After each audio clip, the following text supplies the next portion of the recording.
A debate. Como es habitual a esta hora, nos vamos a debate con y le doy la bienvenida a Jorge Márquez, doctor en Ciencia Política y profesor de la Facultad de Ciencias Políticas y Sociales, y Víctor Valdivia Moreno, analista económico. ¿Cómo estás, Víctor? Qué gusto saludarte.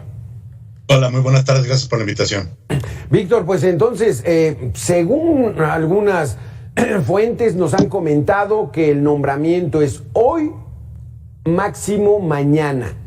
Que bueno, no tienen fecha todavía, estamos hasta el 17 de noviembre para determinar quién va a ser el nuevo rector o la nueva rectora en la UNAM, pero ¿qué se sabe, Víctor? ¿Qué se sabe? ¿Tiene que ser mujer? ¿Va a ser alguien cercana a Enrique Graue? Perdimos la comunicación con Víctor Valdivia y entonces va a ser muy interesante porque muchas voces están, promoviendo, exhortando a que sea una mujer, Víctor, a que ya lo encabece una mujer, porque nunca en la historia de la UNAM ha habido una rectora. Adelante, Víctor. Sí, mira, en efecto, nunca ha habido una mujer rectora, pero la UNAM sí ha tenido mujeres directoras. Inclusive la Facultad de Economía en la década de los 60 fue de las primeras que tuvo una mujer directora. Y esta parte, que el sexo no sea el determinante para quien sea el rector, vamos, limitar solamente una cuestión de género puede ser tan corto de visión como darle un puesto a alguien solamente por el género. Creo que hay muchas candidatas que tenemos su propio currículum, independientemente del género, habla por sí mismas. Y son mujeres de alta calidad, son mujeres de alto perfil, que muy bien podrían tomar el puesto de la rectoría. Ahora bien, esta cuestión del género ha golpeado mucho a la UNAM y también se ha utilizado en cierta medida para manipular un poco.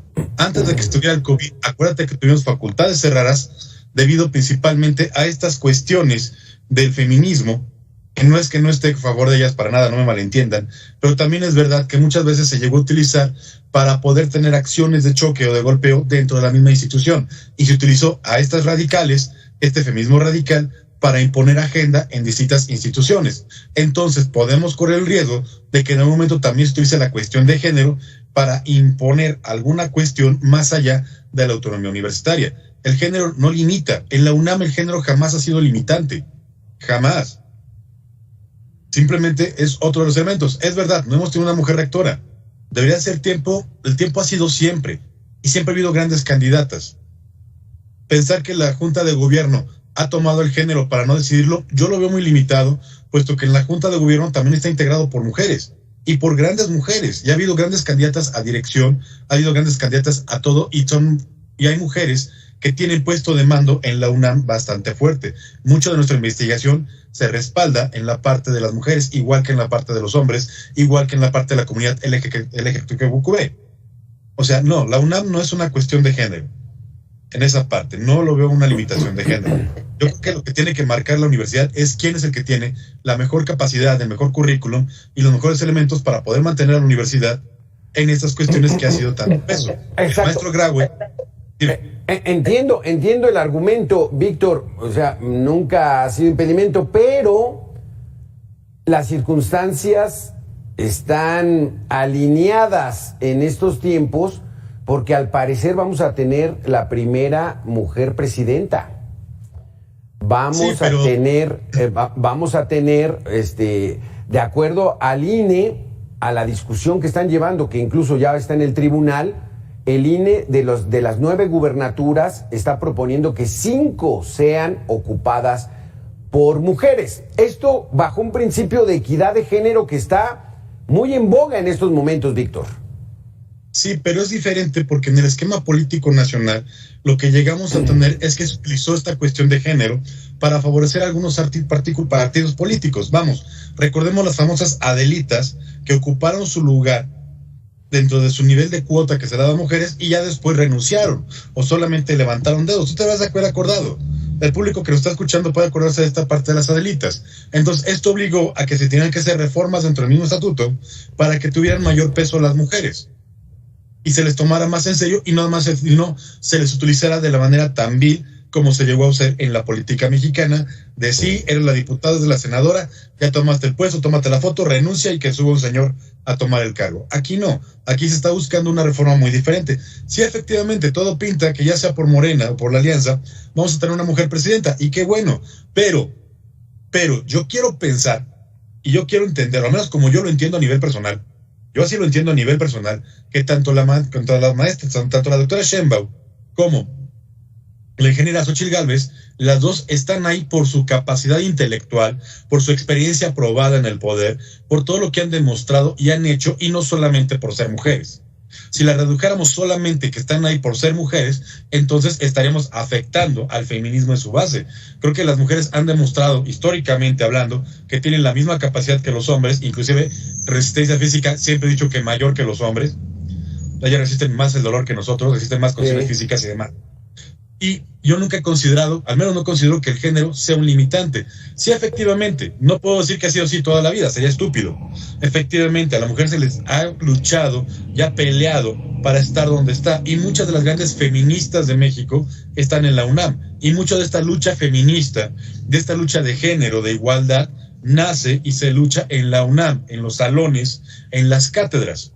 O sea, aquí no es de que digas que la UNAM está fuera de esta lucha de las mujeres, por el contrario, un epicentro siempre ha sido las mujeres. Si no ha sido una rectora mujer, quiero considerar que ha sido más por factores políticos del ambiente, por todos los elementos que rodean alrededor de la rectoría, que son mucho más grandes que solamente una cuestión de género. Sí.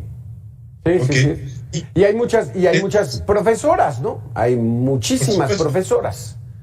Mira, tenemos grandes profesoras, grandes intelectuales en todas las facultades. Sí. Y gente que ha estado luchando. Simplemente yo no puedo entender el concepto un ejemplo tan simple. No podemos entender el elemento del arte moderno sin todo el trabajo que hizo Norca López Amarripa desde la Facultad de Derecho para toda esta cuestión de defensa de derechos de autor, por ejemplo, que es una de las primeras que me viene a la memoria. Y tenemos muchas otras. En todas las facultades hay cientos de doctoras, de maestras. ¿Te parece que empecemos a analizar, Víctor, que empecemos a analizar cada uno de los perfiles rápidamente? Vámonos con la doctora Laura Susana Acosta Torres. Ella es la directora de la Escuela Nacional de Estudios Superiores de la Unidad León. O sea, la universidad tiene campus fuera de la Ciudad de México. Sí. Tiene 44 años, es muy joven. ¿Qué posibilidades le ves? Mira, es una gran intelectual, me ha tocado verla en grandes pláticas. Tal vez el problema que puede tener es que está joven y está en León, tal vez. Porque a veces la Junta de Gobierno llega a ser un poco cerrada al entorno universitario de la metrópoli. Sí. Y no toman mucho en cuenta, todavía, y es un problema de la UNAM, y ojalá que venga de rector lo ayude, no toman en cuenta muchas de las unidades externas. Sí. Tenemos unidades hasta en San Antonio, Texas. O sea, incluso Víctor, hasta en la FES Zacatlán, que está aquí mismo en el Valle de México, luego no los toman en cuenta como es el universo de Ciudad Universitaria, ¿no? Sí, es que es el problema que tenemos, somos demasiado centralistas. Sí. No solamente la UNAM, todo México. Entonces, esa puede ser eso que tenga en contra. Y también que efectivamente para un rector es muy joven. Y algunos miembros de la Junta de Gobierno son gente ya de edad. A mí sí me ha tocado estar ante la Junta de Gobierno, no esta, pero sí me llegó a tocar ante la Junta de Gobierno explicando por qué una persona debería ser director de una facultad o inclusive hasta rector. Y estamos hablando que son reuniones bastante pesadas. Aquí tenemos que entender algo. Si bien ellos se van a reunir con la gente, Junta de Gobierno, también lo que tiene mucho peso es que cada uno de ellos mandó a sus equipos o hubo equipos que levantaron la mano y fueron a hablar por ellos ante la Junta. Así trabaja esto. Y son reuniones y reuniones preguntando sobre toda la situación de la UNAM para saber si es la persona correcta. Viendo quién los apoya, quién tiene a favor, quién tiene en contra. ¿Qué puede tener lo único que le podría llevar en contra a la doctora Laura? Solamente sería la edad por los criterios que llegan a tomar la Junta de Gobierno. Sí, tendría que ser una rectora mujer, la primera, y además muy joven, la primera de 44 años. Doctor Sergio Manuel Alcocer Martínez de Castro, investigador del Instituto de Ingeniería, 60 años de edad. 60 años de edad. Hay una versión por ahí, no lo sé, de que es algo cercano a la maestra Sheinbaum. Vamos a ver esa parte, tal vez sería la parte contra. ¿Quién está cerca de él políticamente? Porque la universidad, hay que entender algo, durante este periodo recibió, sobre todo al inicio del sexenio, muchos golpes por parte de la presidencia. El rector Graue no fue consentido de Andrés Manuel López Obrador. ¿Por qué? Les recuerdo que entre todas las promesas que no ha cumplido el presidente, una de ellas es la entrada a la UNAM, a las universidades públicas, no solamente la UNAM, que quería que todo fuera por un sorteo y no por el examen. Y el doctor Graue le recordó la autonomía y que eso no podía ser. Y muchas instituciones públicas se respaldaron en base a la respuesta del doctor Graue, cosa que al gobierno de López Obrador nunca le gustó. Entonces, también tenemos que entender que puede haber muchos elementos que meter. Entonces, de acuerdo a lo que nos dices, Sergio Manuel Alcocer Martínez es cercano al oficialismo, y rumores. eso pudiera ser. Es una de bueno, las hay rumores, sí, exacto. Vamos a hacer una pequeña pausa.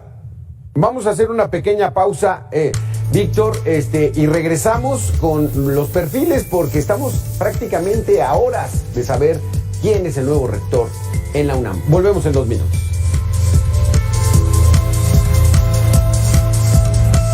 Rápidamente, antes de entrar a nuestro debate sobre la situación en la UNAM, vámonos con esta protesta de los damnificados de Acapulco. En la mañana estuvieron en Palacio Nacional, ahorita están en la Cámara de Diputados. Samuel Mancilla, adelante con tu reporte.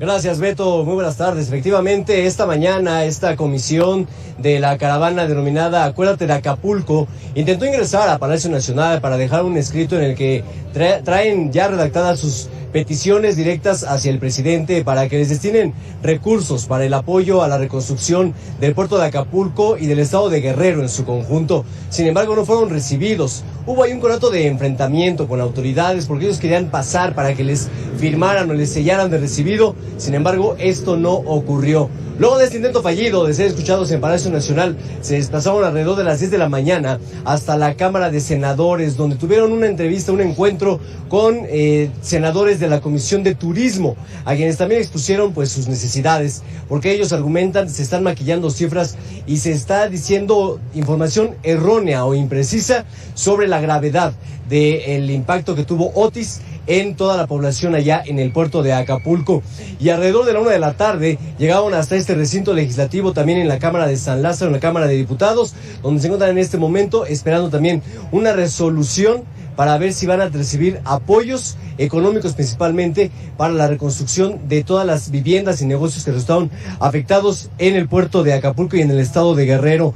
Seguimos a la espera de las resoluciones que se obtengan esta comisión de los damnificados del puerto de Acapulco, ya que pues están pidiendo recursos que, como sabemos, en la discusión del presupuesto para el próximo año no está destinado ni un solo centavo para este fin, para este propósito. Ellos pues estarán también, dependiendo de la respuesta que reciban en este lugar, definiendo si se quedan en la capital del país y realizan algún bloqueo o cierre en Paseo La Reforma, específicamente como lo han manifestado, o si se retiran ya satisfechos con la respuesta que les den los legisladores aquí en San Lázaro y regresan pues con la esperanza de que sí van a tener recursos para la reconstrucción de sus negocios, de sus viviendas y de la vida en general en el puerto de Acapulco. Alberto, el reporte que tenemos. ¿Cuántos son, Samuel? ¿Cuántos son aproximadamente los damnificados que vienen a protestar aquí a la Ciudad de México, de Acapulco?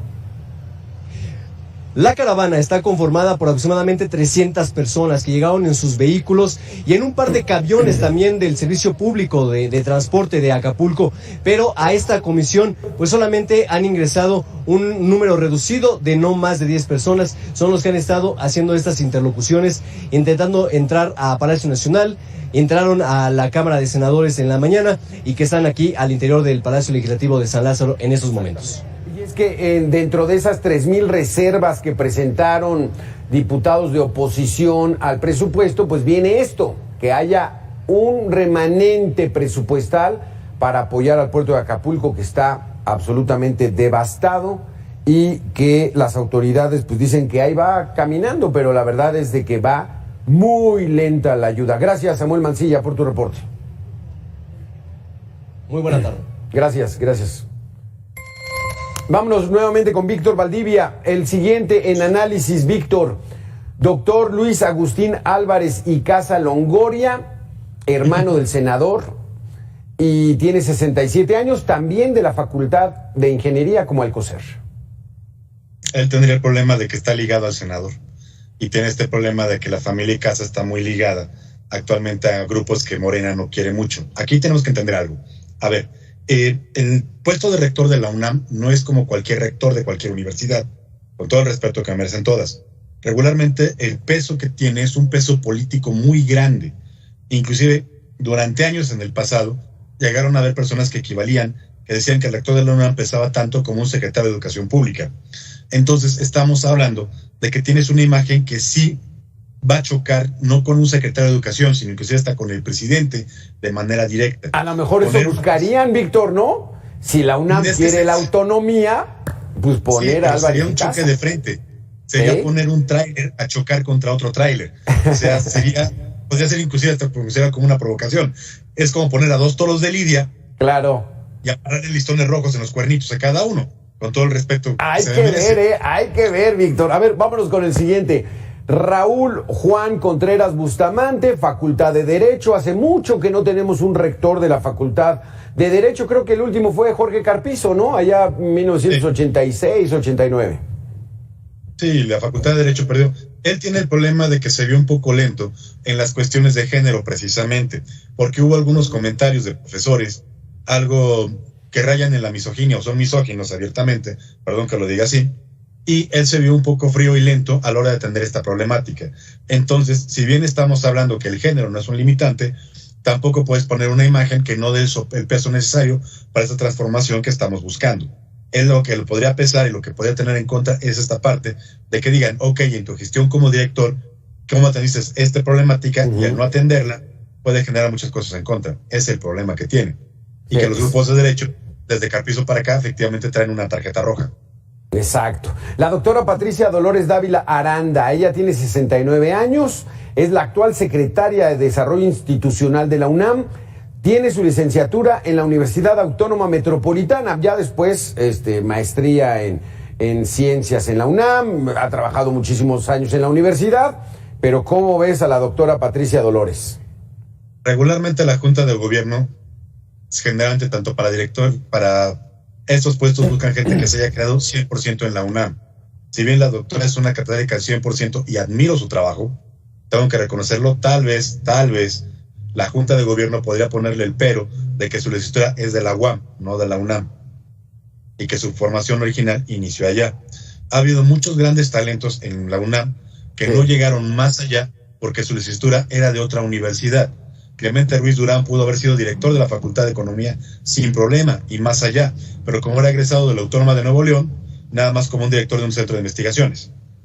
¿Me explico? A veces el centro puede actuar de esta manera, discriminando un poco a la gente que viene de otras escuelas. Y también tenemos uno de los doctores que tiene ese problema porque es egresado de La Salle. Exacto. Vámonos con el análisis del doctor Germán Enrique Fajardo Dolci. Tiene 53 años de edad, médico cirujano. Actualmente es el director de la Facultad de Medicina. Él sería el seguimiento, Juan Ramón de la Fuente, Narro Robles, Enrique Graue, el cuarto consecutivo de la Facultad de Medicina. Fíjate que no tanto, si no me falla la memoria, creo que él es el que es egresado de La Salle, no estoy seguro. A lo mejor lo estoy confundiendo. El problema que tenemos es que ya han sido muchos doctores y seguramente la Junta de Gobierno va a buscar un cambio. Y decir que todos pertenecen al mismo grupo, si bien iniciaron como un grupo unido, los doctores, simplemente te recuerdo que José Narro se ha convertido en una pieza de choque contra el actual gobierno, el doctor Narro, mientras que el doctor de la Fuente se ha convertido en el representante de México a Naciones Unidas y es una pieza de la 4T, que curiosamente se vino a México cuando inició el cambio de rector. No sabemos de qué lado esté jugando.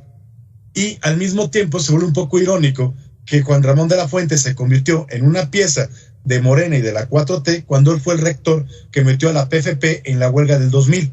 Pero a la comunidad de izquierda mexicana se le olvida todos esos aspectos cuando la 4T le da su bendición, que fue lo que pasó. Y tenemos a Narro que como que él no recibió la bendición, él no recibe ese apoyo y sí se convierte en un choque. Entonces, pensar que el grupo de médicos que inició Juan Ramón de la Fuente sigue siendo unido, yo tendría mis dudas. Sí. Que ese hilo, pues bueno, ya llevarían 4 unidos o no. Vámonos con el doctor William Henry Lee Alardín, 55 años de edad, ahí lo vemos, es el segundo en pantalla de izquierda a derecha. Ganó la medalla Gavino Barreda en 1992, promedio de 10, excelencia, en la Facultad de Ciencias. Es físico por la UNAM y ha sido coordinador de investigación científica. William Henry Lee Alardín, ¿cómo lo ves? Una persona, un perfil 100% científico, pero ahí tenemos este pequeño problema. Necesitamos a alguien que tenga un poco de conocimiento político, porque acabamos de hablar. Y si no me falla la memoria, creo que él también estuvo de asesor en la Secretaría de Gobernación en este sexenio. Entonces, habríamos que checar esa parte. Pero el problema cuando tenemos un ente 100% científico, que son perfiles que para mí serían los idóneos, la realidad de las cosas es que por la complejidad, por el tamaño y la naturaleza de la UNAM, necesitas un ente que sea más político y no meramente académico, y que no tenga esa sospecha de haber colaborado con alguna dependencia de gobierno oficial. Y más o menos es contemporáneo de la doctora Claudia Sheinbaum. Si obtuvo la medalla Ganivino Barreda en 1992, pues por ahí andaría. Vamos a hacer una pequeña pausa para analizar a los 3 últimos finalistas a la rectoría de la UNAM. Víctor, regresamos en 2 minutos. Claro que sí, gracias. Víctor Valdivia Moreno, analista económico. Vámonos con los últimos 3. Nos faltan 3 de esta lista de 10.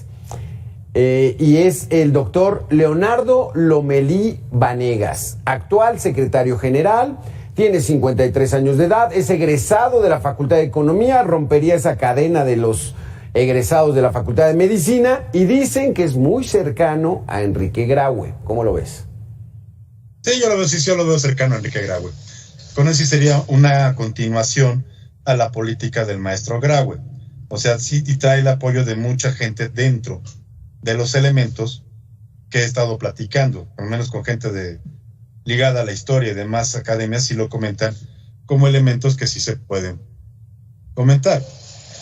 Pero también al mismo tiempo, el doctor Lomelí, híjole, es que yo fui alumno de Lomelí.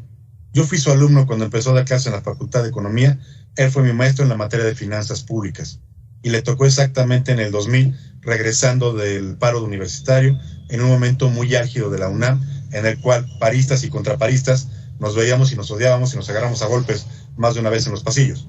Entonces, él literalmente fue maestro. Entonces, que yo lo viví y él fue mi maestro. Lo conozco muy bien. Después, como director de la Facultad de Economía, me toca ir a dar unas pláticas a la facultad. Yo acababa de regresar de MIT, tomar unos diplomados, y me invitan a dar unas pláticas precisamente, no por iniciativa de la doctora Cristiana Salva del Instituto de Investigaciones Económicos de la Unión Europea. Ella me invita a dar las pláticas y vuelvo a considerar con él y volvimos a platicar durante un tiempo. Posteriormente, la última vez que volví a hablar con él fue en la rectoría, que fui a proponer a Miguel González Ibarra para director de la Facultad de Economía, que siempre he considerado que iba a ser el mejor candidato y el mejor director que pudo haber tenido, pero por desgracia no se logró. Y ahí volvimos a hablar. Si bien no apoyó a mi candidato, sí hemos tenido una comunicación y conozco su forma de pensar y su forma de ver. Entiendo que él va a ser una continuidad a lo que está pasando, y también, si algo lo caracteriza, es que es tremendamente diplomático, algo que necesitamos al momento que tenemos este enfrentamiento con al gobierno de la 4T, quien venga, o de Claudia Sheinbaum, que sabemos que ella sí tiene un interés en la UNAM 100%. Sí, exacto. Y ya el año que entra ella asume, bueno, pues si es que gana, ¿no? El doctor Imanol Ordorica Sacristán, tiene ya 64 años Imanol, licenciado en física en la UNAM, tiene una maestría y un doctorado en Stanford y en ciencias sociales y educativas, fue integrante del famosísimo Consejo Estudiantil Universitario, ese movimiento estudiantil que enfrentó las reformas de Jorge Carpizo en 1986. Imanol Ordorica junto a Antonio Santos, junto a Carlos Imas, junto a Rosario Robles, por ahí andaba Claudia Sheinbaum. O sea, ese grupo que logró evitar que el rector Carpizo pusiera precio a las colegiaturas, o sea, se cobrara la UNAM. Y el pase automático, en fin, sí fue una huelga muy, muy interesante, muy de buen nivel, donde Imanol Ordorica y este grupo de estudiantes tenían diálogos, ¿te acuerdas? En Radio UNAM, públicos, con funcionarios de la rectoría, encabezados por José Narro Robles. Ese es Imanol Ordorica, pues sí pudiera estar cercano a la doctora Sheinbaum, ¿no? Vamos por partes. A ver, del CEU, del Consejo Estudiantil Universitario, de ahí estaba Martí Batres, que era el que coordinaba las preparatorias y cerró las prepas. Después, cuando está en la licenciatura, Martí Batres no acaba ni logra sacar la licenciatura en Derecho en la UNAM y se va a la Universidad Humanitas. Él es egresado de la Humanitas, pese a que él fue uno de los que cerró las preparatorias de una manera que podríamos decir no tanto democráticas, a favor y en pro de lo que era el Consejo Estudiantil Universitario. Dentro de los líderes, como tú acabas de mencionar, también está la imagen de Carlos Imaz, quien fuera esposo de Sheinbaum, ¿ok? Y con quien se divorció, que tiene 1 o 2 hijos con él. O sea, Sheinbaum, literalmente es su grupo político de origen, o era, porque también después se empiezan a separar. Desde el momento que Sheinbaum se separa de Imaz, si te acordarás, se vio un escándalo de corrupción muy fuerte cuando ella estaba, no me acuerdo si en Tlalpan o en Medio Ambiente. Imaz terminan sacándolo apestado del PRD.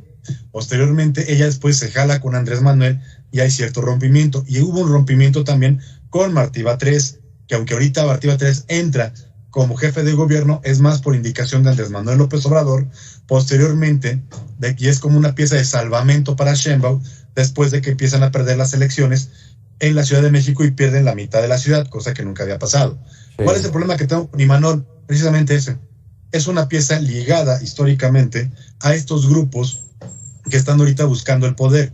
No me gusta su visión de izquierda que tiene, no me gusta, si él bien se ha concentrado en la crítica de muchos elementos de la universidad, ciertas reformas que él podría tomar, como que la próxima rectoría fuera elegida por voto universal y no por la Junta de Gobierno, son elementos que yo, al menos en las condiciones actuales, no puedo avalar. No estoy de acuerdo y podrían perjudicar a la UNAM. Él lo que está haciendo es la pieza que da legitimidad a todo este proceso, puesto que es un opositor abierto al doctor Graue, una pieza ligada históricamente al poder, a la 4T, que trató de quitar a Graue y trató de meterse en las manos en la UNAM, y es una pieza que a mí, en lo particular, no me gustaría ver como rector. Muchos de los del CEU ahora los vemos ya en el gobierno, ¿eh? Claudia Sheinbaum, estaba Rosario Robles, estaba el propio López-Gatell también, estaba muy chavo ahí en el 86, pero muy cercano a Antonio Santos, ahí en la Facultad de Economía, en fin.